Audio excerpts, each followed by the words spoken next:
Happy hump day, coming off a nice 3-in-1 day, and we got a big slate. Let's talk some basketball.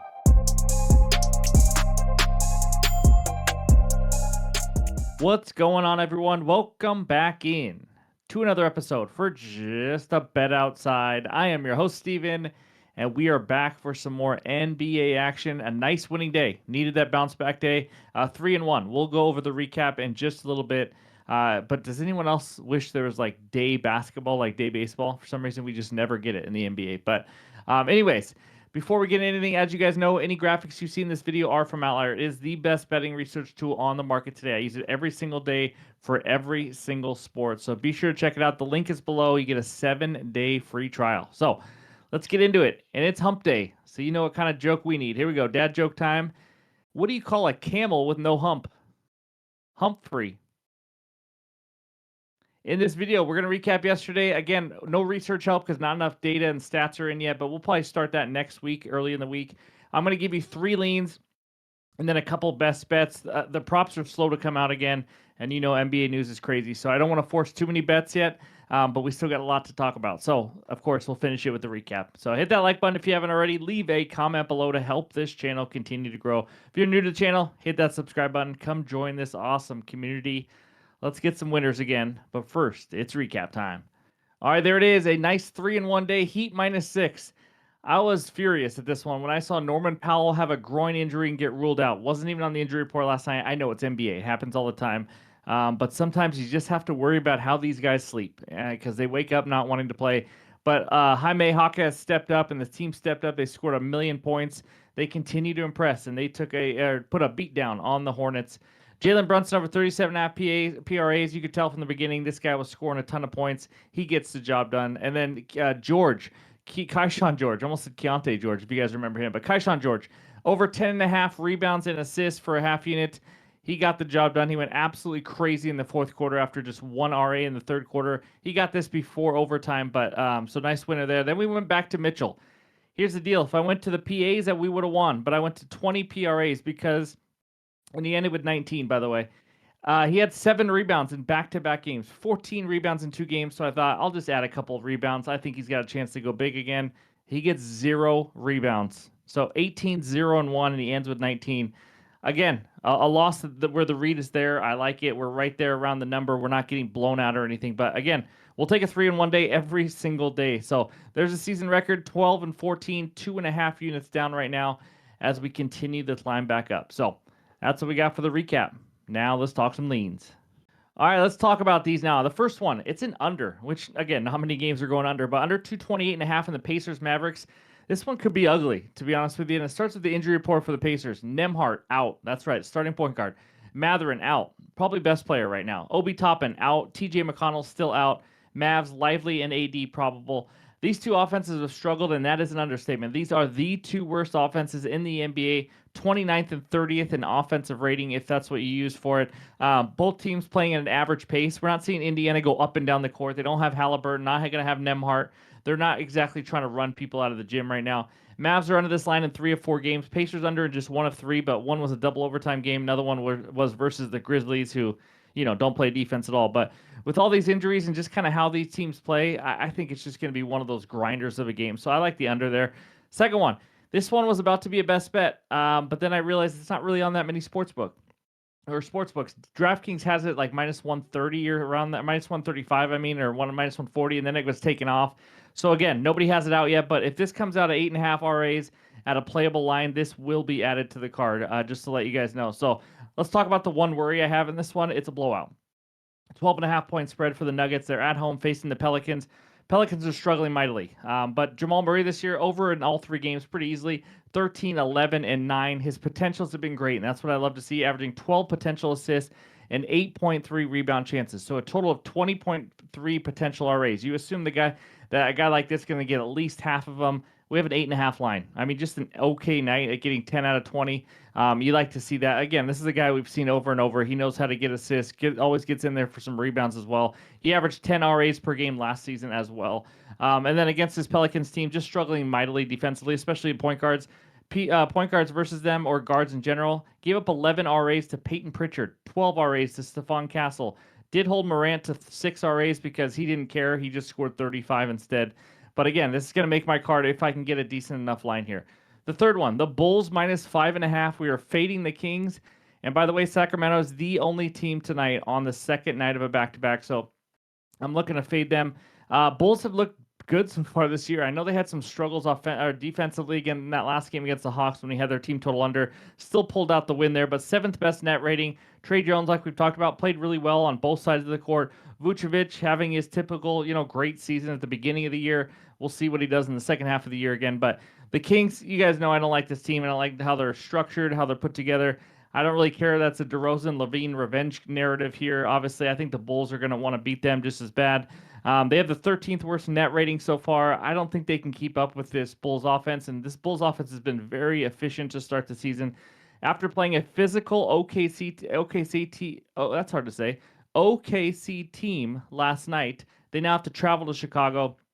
Like I said, on the second night of a back-to-back, I think the Bulls take care of business here. I like what I'm seeing from them a lot more than Sacramento. I like the spot better. So give me the Bulls to win by 6+ here. So that's what I got for my 3 leans. Again, the closest to being added to the card is probably the Jamal Murray one, but you never know. You might see the Bulls on there. You might see that under as well. So that's what I got for the leans. Now let's talk some best bets.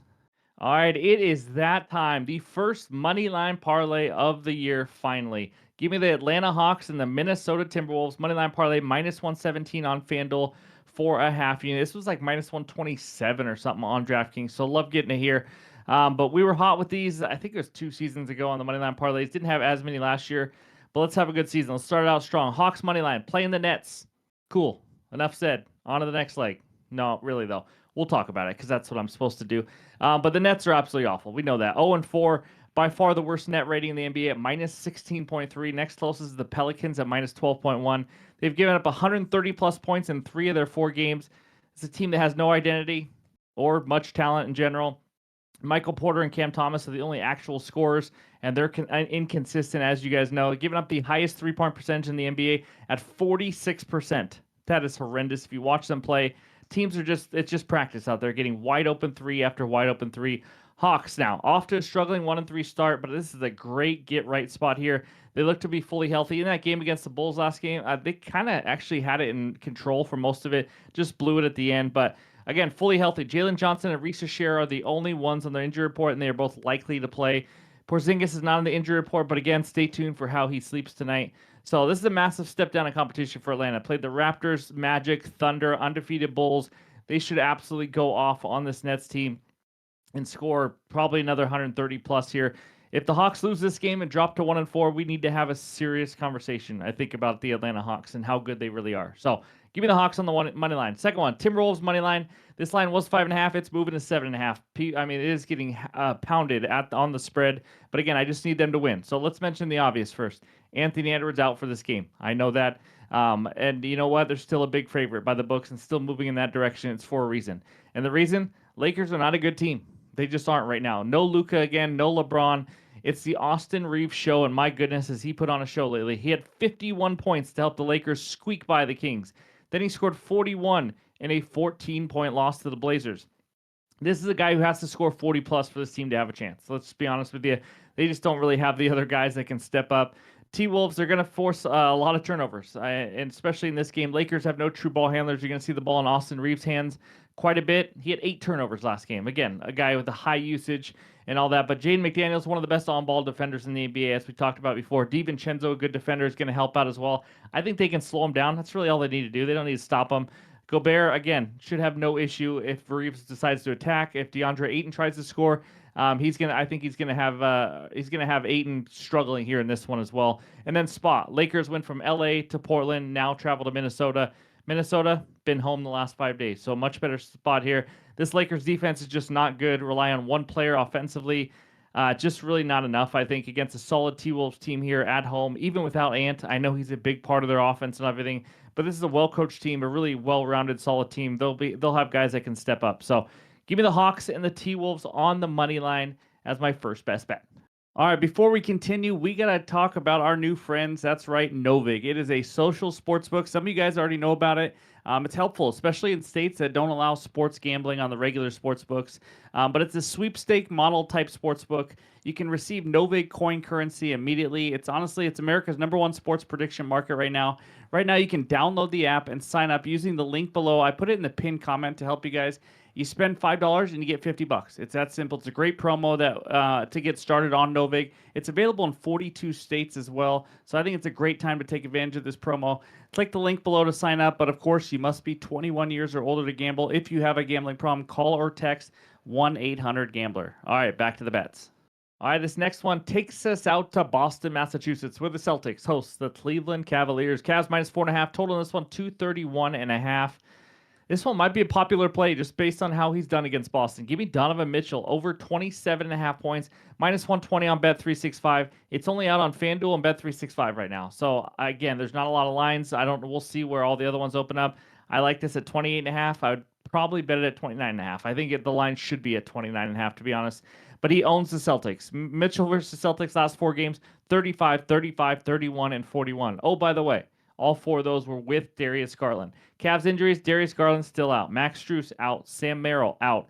His usage is just through the roof right now, and you guys know it already is. He's a superstar player. Taking on a Celtics defense that's getting cooked by guards. As you can see by this outlier screenshot, they gave up 25 to Cunningham, 31 to Brunson, 40 to Maxey. Also, right above that, you can see the insight that Mitchell is over this 28.5 line. If you take the 28.5 somewhere, he's over that line too in 4 of the last 5 road games. I just need 28 here. Again, these are all from Outlier. The link is below. There's a lot of info on there.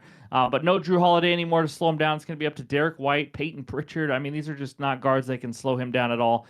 Mitchell so far this year, he's just been dominating 31 points, 31 or more points in 3 of the last 4 games, or of the only 4 games. But the 24 points that he went under was on 9 of 20 shooting. And even on a bad shooting night, he was getting close to 28 points. So I think this number, like I said, should be 29.5. If you can't get that, I don't even mind his points plus rebounds. That's not a bad one, too. He can get some boards. So, anyways, give me D. Mitch over 27.5 points. That is my second and final best bet. Again, not a ton of props out.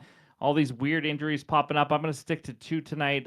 But again, I might add that Jamal Murray one before I go to bed, and there'll be more added plays in the morning. Pin comments below, X, Discord, website, just at betoutside.com. That's where the bets go first and foremost. That link is below also. But before we get out of here, let's check out the recap. All right, there it is. My 2 best bets so far. Hawks and T-Wolves on the money line parlay, -117 on FanDuel for half unit. And then Donovan Mitchell over 27.5 points. Like it up to 28.5 and maybe even 29.5. Anyways, that's -120 for a half unit. If you fast forwarded just to that, I also gave 3 leans, one that might make the card before this video even goes out, to be honest with you. But that's what I got. Thank you guys for listening. As always, really appreciate the support. Hope you have a great Wednesday, and we'll talk to you soon.